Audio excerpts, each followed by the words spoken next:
When I started planning the upgrades to my Walthers cars, I wanted the cars and the train to be as close coupled with as small a gap as possible between the diaphragms.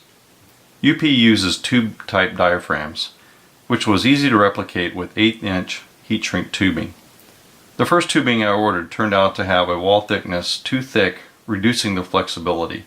This was evident after running cars on a club layout, and several cars would consistently derail. I ordered more heat shrink with the thinnest wall size I could find. That solved the problem. After the factory striker plate diaphragms are removed, holes are drilled with a pin vise to allow solid wire to pass through the inside of the car. Corresponding holes are made on the back side of the tubing, which has been cut to length, and 28 gauge solid wires pass through the tubing and the holes. The Walthers cars are underweight compared to NMRA standards. To help minimize derailments in tighter radius turns, I added weight to the cars. My dad had given me a box of cut-up organ pipes, flattened into sheets of various thicknesses and sizes. The sheets were rolled or folded into various shapes and glued into the interior with latex caulk. My cars ended up being overweight to the standard, coming in at an average of 12 ounces apiece. By adding the weight to the car in this manner yielded an ugly sight looking through the clear windows. Good thing that UP uses a modern gray tint on all of the Heritage Fleet cars.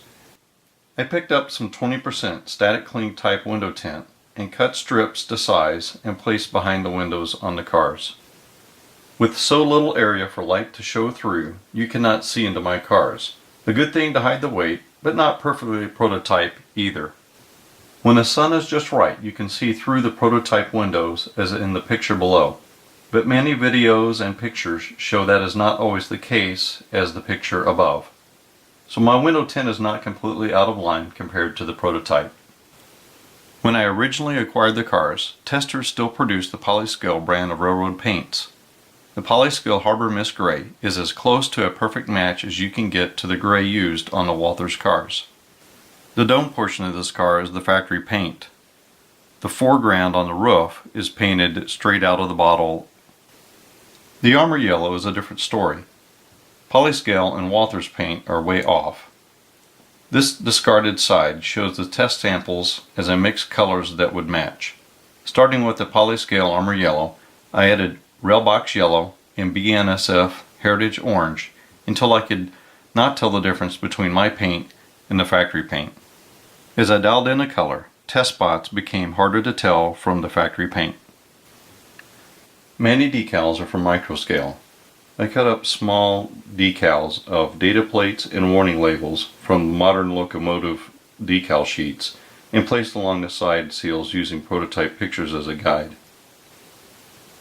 Most of the car names came from UP Business Car Set, but others I had to create. In addition to car names, I also made decals for the red stripes and other details for use on future cars with custom sides. Subscribe to my YouTube channel to see videos of specific cars I have completed so far. Thanks for watching.